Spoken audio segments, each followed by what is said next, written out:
Hello friends, स्वागत है आप सभी का टॉपर्स मेनिया में। आज इस वीडियो में हम देखने जा रहे हैं relation between coefficients and roots of polynomial, या फिर उसको जीरोज ऑफ पॉलिनोमियल भी कह सकते हैं। यानी कि जैसे कोई पॉलिनोमियल दे रखा है ax² plus bx plus c, तो यहाँ पे x की जो मैक्सिमम पावर दे रखी है वो 2 दे रखी है, तो इसकी डिग्री जो होगी वो 2 होगी। डिग्री 2 होने का मतलब है कि इसके जो जीरोज आएंगे या फिर जो रूट्स आएंगे वो 2 आएंगे। तो हम उसको एक को अल्फा मान लेते हैं और एक को बीटा मान लेते हैं। तो अब इस अल्फा और बीटा का जो कोफिशिएंट्स दे रखे हैं x² का और x का, और जो कांस्टेंट टर्म दे रखा है यानी कि a b और c जो दे रखा है, उसका रिलेशन हम देखेंगे, abc का रिलेशन देखेंगे हम अल्फा और बीटा के साथ। तो उसी को जो एक और दूसरे टर्म में हम कह सकते हैं कि हम रिलेशन देखेंगे किसके किसके बीच में, जीरोस के बीच में और कोफिशिएंट के बीच में, जैसा कि मैंने स्टार्टिंग में बताया। तो चलो इसको स्टार्ट करते हैं बिना समय को वेस्ट किए हुए। Relationship between the zeros and coefficient of a quadratic polynomial. अच्छा ठीक है, देखो क्या क्या किस किस चीज के बीच का रिलेशन बोल रहा है। जीरोज के बीच का, यानी कि इसको जब सॉल्व करते हैं तो जो x की वैल्यू आती है, तो x की वैल्यू देखो यहाँ पे पावर 2 है, मतलब अल्फा और बीटा। अल्फा और बीटा हम पढ़ रहे हैं तो अल्फा और बीटा मान लेते हैं, ठीक है ना। ये दो मान लो जीरोज हैं, अल्फा बीटा, तो इनका relation x equal to alpha और एक x इक्वल टू बीटा, ठीक है। इसका रिलेशन किसके साथ, coefficient of quadratic polynomial. Coefficient of quadratic polynomial यानी कि ये a b और c की बात हो रहा है। तो मतलब ये जो x की वैल्यू आ रही हैं अल्फा और बीटा, इसका a b और c के साथ क्या रिलेशन है वो चीज यहाँ पे समझना है। तो ध्यान से देखो, यहाँ पे मैंने माना है कि अल्फा और बीटा है, तो यहाँ पे बोल रहा है कि सम ऑफ रूट यानी कि alpha plus beta equal to, इसको मैं ग्रीन पेन से लिखता हूँ, alpha plus beta equal to, अब इक्वल टू क्या दे रखा है, माइनस कॉफिशिएंट ऑफ एक्स। यहाँ पे देखो माइनस कॉफिशिएंट ऑफ एक्स, तो कॉफिशिएंट ऑफ एक्स क्या है, बी है, तो यहाँ पे देखो माइनस बी लिखा हुआ है, मतलब यहाँ पे हो जाएगा minus B upon coefficient of X square. Coefficient of X square, coefficient of X square क्या है, ये एक्स स्क्वायर के पहले जो आया है मतलब ए, तो माइनस बी अपॉन ए, ये होता है alpha plus beta equal to minus B upon A. मतलब सम ऑफ रूट्स क्या होता है, minus coefficient of X, X और नीचे क्या होगा, कॉफिशिएंट ऑफ एक्स स्क्वायर। इसी तरीके से product of root, product of root यानी अल्फा बीटा की बात हो रहा है, अल्फा इंटू बीटा, तो प्रोडक्ट ऑफ रूट क्या होता है, कांस्टेंट टर्म यानी कि ये सी की बात हो रहा है, सी अपॉन, इसमें भी वही नीचे वही रहेगा कॉफिशिएंट ऑफ एक्स स्क्वायर यानी कि ए, सी अपॉन ए। मतलब आपको यहाँ पे दिख क्या होगा, यहाँ पे नीचे तो कॉफिशिएंट ऑफ एक्स स्क्वायर ही रहेगा, दोनों में नीचे कॉफिशिएंट ऑफ एक्स स्क्वायर ही रहेगा, coefficient of X square, coefficient of X square, लेकिन ऊपर क्या रहेगा, ऊपर यहाँ पे आपका बी वाला टर्म रहेगा, मतलब कॉफिशिएंट ऑफ एक्स, और प्रोडक्ट वाले में सी रहेगा।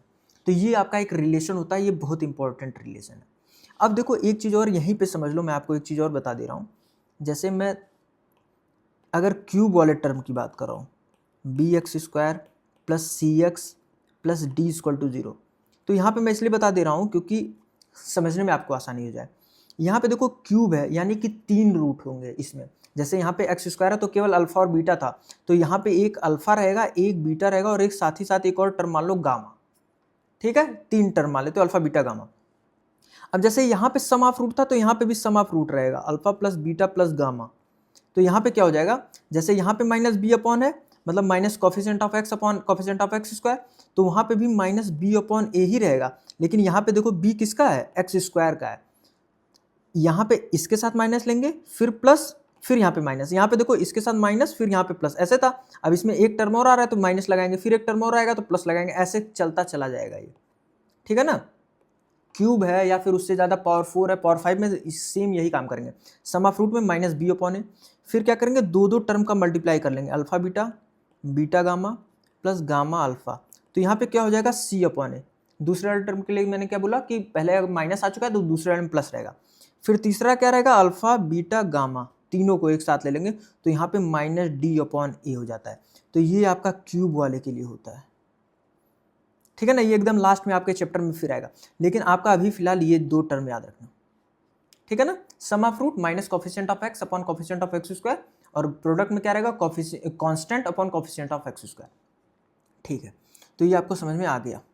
अब देखो next, find the zeros of a quadratic polynomial x square plus 7x plus 12 and verify the relation between the zero and it's coefficient. मतलब ये रिलेशन जीरो और कॉफिशिएंट का रिलेशन, ये जो हमने यहाँ किया सम ऑफ रूट्स और प्रोडक्ट ऑफ रूट्स, इसको वेरीफाई करना है यहाँ पे। अब देखो पहले तो जीरोज निकालते हैं। तो क्या दे रखा है, x square plus 7x plus 12। तो मैंने क्या बोला यहाँ पे एक्स स्क्वायर के पहले वाला टर्म और ये कांस्टेंट, इन दोनों को मल्टीप्लाई करते हैं। तो मल्टीप्लाई किए तो हमारा 12 आ गया, ठीक है ना। अब इस 12 को इस तरीके से हम तोड़ते हैं कि यहाँ पे 7 आ जाए। तो हमको पता है कितना, 4 3 जा 12 होता है, 4 3 जा, और 4 प्लस 3 7 भी होता है। तो इसको लिखो X square plus 3x plus 12 equal to 0। यहाँ पे x कॉमन लोगे तो x प्लस 4 आ जाएगा, प्लस 3 कॉमन लोगे तो x प्लस 4 आ जाएगा इक्वल टू 0। फिर यहाँ पे x प्लस 4 हम कॉमन ले लेंगे, यहाँ पे x प्लस 3 कॉमन आ जाएगा इक्वल टू 0। तो x इक्वल टू -4 और x इक्वल टू -3। तो ये हमारा अल्फ़ा हो गया, ये हमारा बीटा हो गया, ठीक है। यहाँ तो कोई दिक्कत नहीं है। अब देखो हमको करना है वेरीफाई। यहाँ पे तो फर्स्ट का एक काम हो गया हमारा, जो लिखा है फाइंड द जीरोज, तो ये हमारा जीरोज आ गया -4 और -3। अब यहाँ पे क्या करना है, हमको वेरीफाई करना है। तो हम लिखेंगे sum of roots equal to क्या होता है, मैंने बोला था सम ऑफ रूट्स मतलब माइनस कोफिशिएंट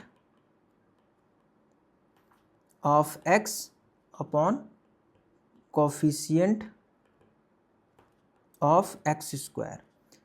तो सम ऑफ रूट्स क्या है, -4 -3 equal to minus coefficient of x क्या है 7 और कोफिशिएंट ऑफ x स्क्वायर 1 दे रखा है। तो अब यहाँ पे देखो -4 -3 मतलब -7 इक्वल टू -7 मतलब LHS इक्वल टू RHS। तो यहाँ पे देखो ये वेरीफाई हो जा रहा है कि सम ऑफ रूट वाला टर्म वेरीफाई हो गया। अब प्रोडक्ट वाला भी वेरीफाई कर लेते हैं। प्रोडक्ट ऑफ रूट्स क्या हो जाएगा, C अपॉन ए मतलब constant upon coefficient of x square. ये मैं शॉर्ट में थोड़ा सा लिख दिया हूँ स्पेस की कमी की वजह से। तो कांस्टेंट क्या हो जाएगा 12, पहले प्रोडक्ट क्या हो जाएगा -4 इंटू -3, तो -4 इंटू -3, यहाँ पे 12 अपॉन 1। तो यहाँ पे 4 3 जा 12 हो जाएगा, माइनस माइनस प्लस हो जाएगा, 12 इक्वल टू 12 मतलब LHS इक्वल टू RHS। तो यहाँ पे ये दोनों हो गया, तो आप लिख दोगे वेरीफाइड। सिंपल था, कोई दिक्कत वाली बात नहीं थी। पहले हमने क्या किया, पहले हमने रूट्स निकाल लिए। रूट्स निकालने के लिए हमने क्या किया, एक बार आप समझ लो। रूट्स निकालने के लिए हमने इस 12 का ऐसा फैक्टर किया कि ये सम करने पे 7 आ जाए। 12 का असल में यहाँ पे 1 से मल्टीप्लाई करने के बाद हमने उसका, तो यहाँ पे 1 था तो 1 इंटू 12 12, तो इसका हमको मिला 4 इंटू 3, तो हमने 4x और 3x लिख दिया। उसके बाद हमने इसको सॉल्व किया तो -4 और -3 वैल्यू आ गई थी, तो वो अल्फा बीटा हो गया था। अब उसी को एक बार हमने सम ऑफ रूट करके निकाल लिया, एक बार हमने प्रोडक्ट ऑफ रूट करके निकाल लिया, ठीक है। अब नेक्स्ट देखते हैं, find the zeros of a polynomial. अब देखो जो मैंने बताया वहाँ पे देखो एक्स स्क्वायर का जो वैल्यू था, एक्स स्क्वायर का कोफिशिएंट वो 1 था। यहाँ पे देखो 4√3 दे रखा है, यहाँ पे -2√3 कांस्टेंट दे रखा है। तो इन दोनों को मल्टीप्लाई करो, तो 4√3 इंटू -2√3, तो कितना हो जाएगा 4 2 जा 8 और 3 साथ में आ जाएगा, तो 8 3 जा 24, वो भी माइनस का, -24 आया। अब इस 24 को ऐसा डिवाइड करो कि तुम्हारा ये बीच का 5x आ जाए, तो 8 3 जा 24 होता है। अब देखो माइनस साइन आएगा, अब 8 के साथ लोगे कि 3 के साथ लोगे माइनस साइन, तो तुमको दिख रहा है यहाँ पे सम करने के बाद प्लस में 5x आना चाहिए। यहाँ पे देखो, यहाँ पे प्लस में 5x है ना, माइनस में तो है नहीं, प्लस में है। तो यहाँ पे प्लस में आने के लिए तुम -3 करोगे, तब तुम्हारा 8 - 3 5 होगा। तो यहाँ पे 8 और -3 लो, तो अब लिखो 4√3x square plus 8x minus 3x minus 2√3 equal to 0। तो यहाँ से आप कॉमन ले लोगे, क्या कॉमन आएगा 4x कॉमन आएगा, तो 4x कॉमन लेंगे तो हमारा क्या आ जाएगा √3x प्लस 2। फिर यहाँ से -√3 कॉमन ले लेंगे तो क्या आ जाएगा हमारा √3x माइनस नहीं प्लस 2। अब यहाँ पे √3x प्लस 2 कॉमन आ जाएगा, 4x माइनस √3 यहाँ पे आ जाएगा। तो यहाँ पे x की वैल्यू क्या आ जाएगी, जब हम इसको √3x प्लस 2 इक्वल टू 0 लिखेंगे और यहाँ पे आ जाएगा 4x माइनस √3 इक्वल टू 0। तो x की वैल्यू क्या आ जाएगी -2/√3 और यहाँ पे x की वैल्यू क्या आ जाएगी √3/4। इतना समझ में आया? अब देखो, अब सिंपली हमको वही वेरीफाई वाला काम करना है। तो वेरीफाई करने के लिए मैं यहाँ पे जरा पेन चेंज कर दे रहा हूँ, ठीक है। तो यहाँ पे सिंपली सम ऑफ रूट्स, तो मैं इसको शॉर्ट फॉर्म में लिख दे रहा हूँ, sum of roots equal to -b/a लिखेंगे। तो सम ऑफ रूट्स क्या है -2/√3 प्लस √3/4 इक्वल टू -b क्या दे रखा है माइनस, और b की वैल्यू 5 है और यहाँ पे 4√3a की वैल्यू है, a का कोफिशिएंट, ठीक है। अब देखो, अब इसका एलसीएम लेना पहले सीखो।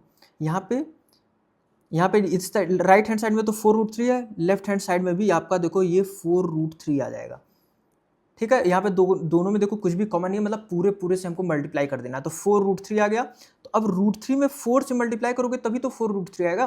तो जिस चीज़ से मल्टीप्लाई करते हो, जैसे √3 में 4 से मल्टीप्लाई करो तो उस 4 को ऊपर मल्टीप्लाई करते हैं, -2 लिखा है ना यहाँ पे -2 लिखा है, तो इस 4 का इस -2 में मल्टीप्लाई करो तो -8 आएगा।